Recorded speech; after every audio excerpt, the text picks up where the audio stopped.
àti Ṣọlá pé àtẹ̀yìn wèrè tẹ́ ń tẹ̀lé ẹ̀ẹ́dọ́ ní gbádùn kì í ṣèpè o kì í ṣèpè is a prayer ẹ láwọ́ yín fẹ́ lò. The whole situation of the napping of the children tó wọ́n wà nùgbó àti ẹ̀dúpẹ́ lọ́wọ́ náà pé wọ́n ti fi wọ́n lẹ̀ gbogbo wa la mọ̀ pé it's a political agenda àti àwọn fẹ́ parọ́ fúnra wa. It's a political agenda to flush Tinubu out. See, I'm not even worried. It needs to be flushed away. Shall you understand this? That is not the point of contention. The man has failed Nigerians and he needs to be flushed away. But using innocent children as a bait, that is even too low to pass a message. One of those children that died, ìkan náà ọmọ yẹn kú wọn ò pa o but torí pé ó jẹ́ ọmọ kan tí health ẹ̀ ò strong but ó yẹ káwọn yẹn kàn tiẹ̀ send ọmọ yẹn padà àgbà tán rí pé health ẹ̀ ò strong pẹ̀lú báwọn yẹn ṣe wà mẹ́ẹ̀ for days nínú tútù nínú kínní wọ́n rí pé ọmọ yẹn health ẹ̀ ò strong ó yẹ kán dá yẹn padà pé ṣáà ní you have teachers you have a lot of people a lot of other students. Ọmọ yẹn kú sínú igbó yẹn. Ṣọlá pé jókòó ṣe rí ó mà ṣe Ṣọlá pé jókòó ó sọ fáwọn pé yẹn wọ́n sílẹ̀ ní ọrùn wọ́n ṣe kínní kan àwọn èèyàn sọ pé okay be remorseful kò tí ẹ ní you can pretend to be remorseful you can pretend this is not Ìyábọ̀ Òjó now. This is the fact that we are all mothers. If this doesn't bring the real you, Sholape, I don't know what will. If this doesn't bring the real you, torí kò sí abiyamọ tí ò sọ̀rọ̀, kò sí bó ṣe wà kọ́nì tó, kò sí bínú ẹ ṣe dáàkì tó feel pé Ọlọ́run o. I look at my children and I remember those children in the bush. I look at them again. You don't know what their parents are going through. Olórí burúkú ìgbà tí ṣòwò ti ba ayé ẹ̀jẹ̀. Tùwá Ìyábọ̀ Òjó ló kọ́ àwọn ọmọ lọ sínú igbó. Èèyàn kan tún correct ẹ pé you are being insensitive. Ṣẹ́rí ẹ̀yin warriors yàtọ̀ sí pé ẹ̀yin gorí yín ò pé o but there are some people tó sọ pé kì í ṣe mátà tó fi ń ṣeré. This is not the time to joke about it. The country is burning.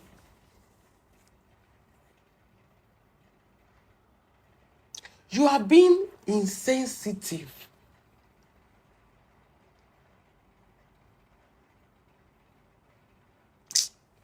Ṣọlá kó sọ pé orí yẹn ni ò pé kó lọ check ara ẹ̀ ní mental clinic. Ṣé àwọn sọ pé Ṣọlá pé tó ń kó gbá wọlé is it not part of Nigeria not favouring her anymore?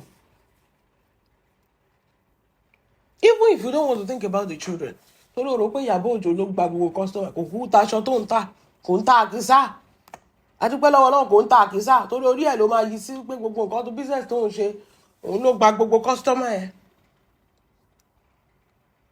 Ẹni yẹn tún sọ fún ẹ ó dẹ̀ jáde ó dẹ̀ sọ pé kẹ́ni yẹn lọ sí mental home. Ọmọ máa sọ anything ọjọ́ tó wà ń Ìdúmọ̀tà nǹkan ó lè fi Ìdúmọ̀tà compare tí bandit bá gbé ẹ jẹ́ kó gbé ẹ náà kó understand jẹ́ kó ṣe kí ni jẹ́ kó gbé ẹ náà onígbà tí bandit gbé ẹ náà ìgbà táwọn Ìdúmọ̀tà tó ń ju táyà sí ẹ lọ́rùn ó fẹ́ lọ fi wé 15 days ó mọ few hours ló máa lò kò máa ju 4-6 hours náà máa fi pariwo lè mọ́ ẹ lórí àwọn ọmọ yẹn ti lò 15-16 days nínú igbó. Children, if children doesn't get you, what will? This is not you fighting with fracas people.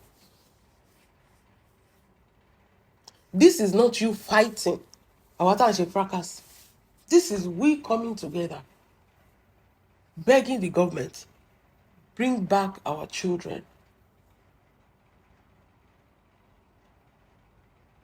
And you sit there. We know it's a politically motivated agenda. Wọn ò ní ìdátí sọ yẹn fún yàn pẹ̀lú demand gan tó jáde ń sìn gbogbo wa la mọ̀ pé is politically kíní agenda wọ́n push kíní kan ni.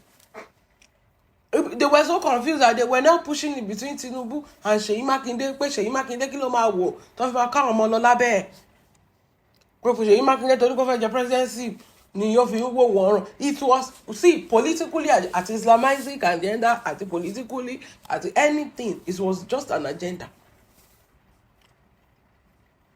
The one that still makes sense is that they are trying to flush Tinubu away.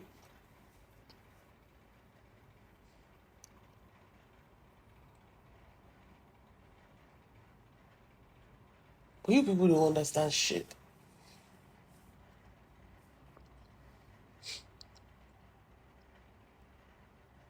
Ó wá jókòó síbẹ̀ yẹn. Ó tẹ ẹ̀rọ tàwọn òbí yẹn. Ó tẹ ẹ̀rọ tàwọn ọmọ yẹn. Ó dẹ̀ sọ pé ó bímọ rí. Ó bímọ Ṣọlápé. Ó bímọ.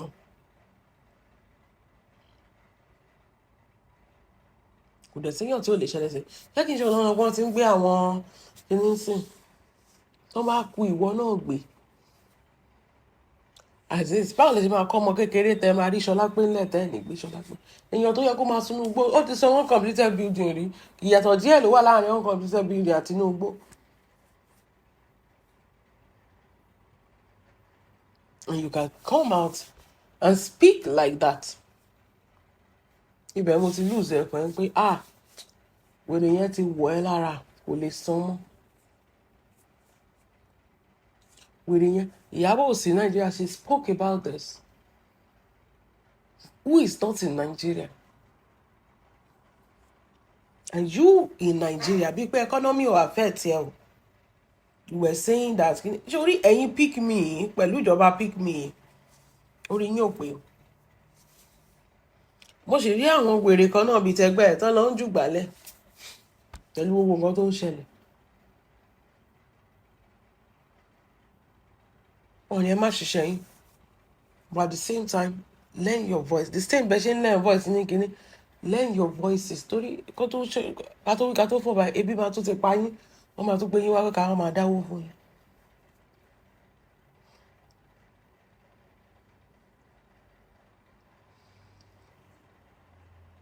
I watched that show, the way you talk, warriors anyhow. The way you even push it there. Don't you know so relationship to wà láàrin wa àtàwọn warriors yẹn. Ọlọ́run bá ló yé because like wọn, trust wọn. Àwọn náà ò like ẹ, wọn ò trust ẹ.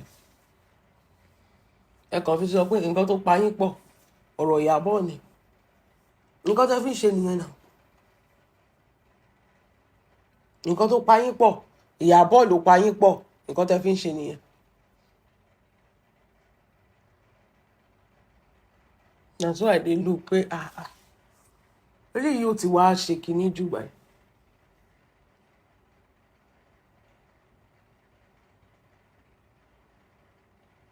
No remorse.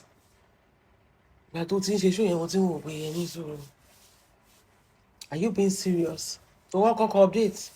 Okay, is this woman being serious right now? Àtẹ̀dúpẹ́ ò sọ pé Ìyábọ̀ ló lọ kó wọn. But are you being serious with the way you twist everything around and make it seem as if you are the victim? So sọ pé wọ́n sílẹ̀ ọ̀run ẹnu Ìdúmọ̀tà, wọ́n sílẹ̀ ọ̀run Naira Marley, wọ́n sílẹ̀ ṣebí. But the way you used to talk, girl, sometimes I used to wonder. It wasn't the one saying èèyàn kan. Ṣebí the same. Ṣé kìí ṣe torí Naira Marley náà ṣe bá Queen Mother jà online? Gbogbo ọ̀tá tí Queen Mother nílé ni. Ṣé gbogbo wọn ló dìde torí Naira Marley? Torí pé wọ́n believe very dark man. But there was an agenda nípa ikú Mohbad tí ò dẹ̀ sí nǹkan kan. Queen Mother too is having her own fair share. Ìwọ kàn jẹ́ ó máa ń ṣe bí cry baby ni. Wípé ìwọ nìkan ni gbogbo ayé kọjú sí. Kò séèyàn tí ò go through ẹ̀ náà. Kò séèyàn tí ò go through one or two things.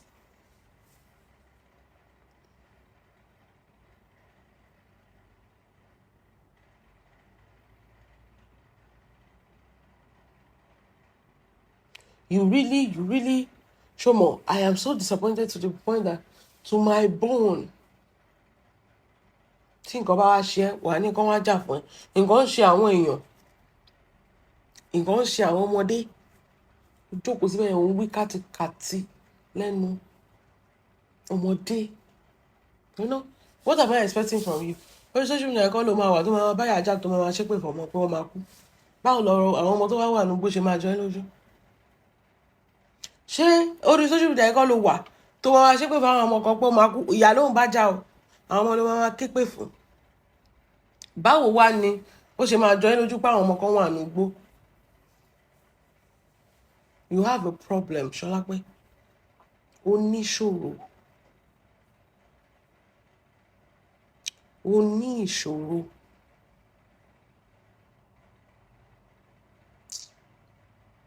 Anyways, sórí ọ̀rọ̀ ẹ, ó dáa bọ́lọ́run ṣe ń ba ayé ẹ̀ jẹ́ bẹ́ẹ̀. Should get it. Sórí ọ̀rọ̀ ẹ, ó ṣàrí bí gbogbo ẹ̀ ṣe ń dàrú, bí gbogbo ẹ̀ ò ṣe lọ déédéé. Ó dáa bẹ́ẹ̀. Ó dáa bí universe ṣe ń pay ẹ back what you are doing to other people. That is very good. Ó dáa bẹ́ẹ̀. You deserve it. Ìwọ náà kì í ṣèyàn gidi. You deserve it. Ó dáa bí universe ṣe ń pay ẹ bẹ́ẹ̀ yẹn. Bí universe ṣe ń san fún ẹ bẹ́ẹ̀ yẹn.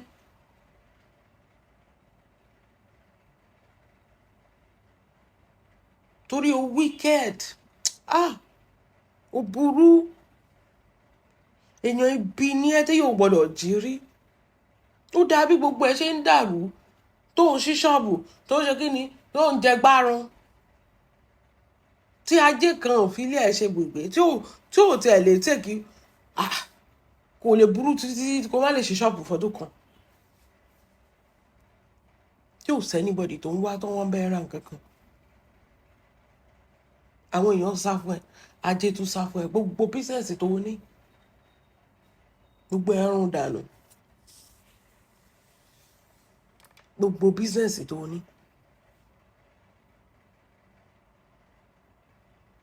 Ilẹ̀ tó ń tà, ọjọ́ wo ló tún ta lẹ̀ last? Rédíò yẹn nìkan báyìí ní bísíǹsì ẹ̀. Wọ́n sọ pé Ìyábọ̀ Òjó ló bá yé ẹ jẹ́. Ṣé ìwọ ò ti bá yé ara ẹ jẹ́? Wọn ò ní ìdá ti bá yé èèyàn jẹ́ ilé ayé. Ìwọ fún ara ẹ self destruct button yẹn ló click ẹ. Ìwọ fún ara ẹ ló bá tiẹ̀ jẹ́. Ayé ò ní ìdá ti ṣe èèyàn mọ́. Ó tiẹ̀ ti tó ṣe rẹ̀. Ṣọlápé, not even a single time can you sit down and be like, oh, nǹkan ilé tó bá sọ anything fún ẹ pé nǹkan báyìí ṣe lágbájá o, nǹkan báyìí ṣe gan, ìgbà títí ẹ̀ ṣẹlẹ̀ ńkọ́, wàá twist it around. You twist it around. Ìgbà tí kìíní ìṣẹ̀lẹ̀ sí wọn náà ńkọ́, ìgbà tí yẹn náà ṣẹlẹ̀ sí wọn náà ńkọ́, ìgbà tí ilé náà ṣẹlẹ̀ sí wọn. No, it's not always about you. You fail to understand that it's not always about you.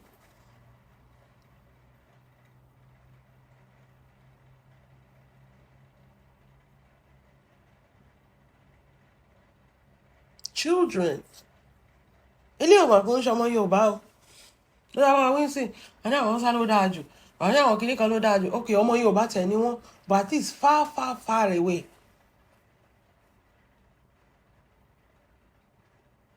Àbí ṣáwọn ìyá wọn wà lórí social media. When you see the parents of these children, were they even on social media? Lọ́jọ́ àwọn èèyàn tó ń ṣe fracas àbí ó ń ṣe ni. Ó dé bá wọn nìyẹn. Ìgbà tó jẹ́ pé bó ṣe wà yẹn, ọ̀nà yìí ti dàrú. You cannot even see beyond your malicious act anymore. Everything is Ìyábọ̀.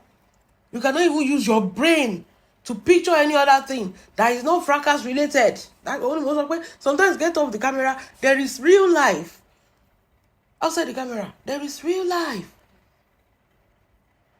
You don't know how to do real life anymore. You don't even know what they call real life. Oh my shit. ó mà ṣe fún ẹ o Lizzy, ó ṣe fọmọ tí ò gbọ́n, kò sí wàhálà. Ẹ wo, ẹ ṣáà fi ilẹ̀. Ṣe rí Ọlọ́run ti ń san fún gẹ́gẹ́ bí èrò ọkàn ẹ̀ sáwọn ọmọ yẹn. Bẹ́ẹ̀ ni gẹ́gẹ́ bí èrò ọkàn ẹ̀ sáwọn ọmọ ọlọ́mọ bọ́lá ṣe máa san fún ẹnìyẹn Ṣọlá pé so ìwọ má worry, continue ṣùgbọ́n